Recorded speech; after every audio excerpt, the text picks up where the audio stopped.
Ako si Pia Alba Y. Magsalin, mas kilalang Doña Pia Alba, ang ina ni Maria Clara at ang asawa ni Don Santiago de los Santos. Kilala sa pangalan ng Kapitan Tiago, ipinanganak ako sa Santa Cruz, Maynila. Ako ang tumulong kay Kapitan Tiago sa pagpapayaman at pagtaas ng kanyang katayuang panlipunan.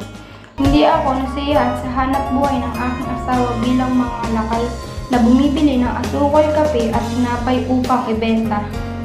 Nais kong magtanim at mag-ani kaya bumili kami ng lupain sa bayan ng San Diego. Dito nagsimula ang pagkakaibigan namin kay Padre Damaso na kura sa San Diego at kay Don Rafael Ibarra na pinakamayamang kapitalista ng bayan.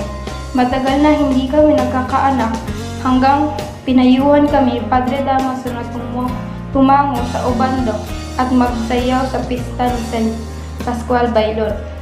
Hindi kami nagkamali sa pagsunod ng payo ng praile dahil nagdalang tao ako. Salungat ang aking naging reaksyon sa pagdadalang tao. Imbis na naging masaya ay naging napakamalungkutin at hindi na ako ngumiting muli.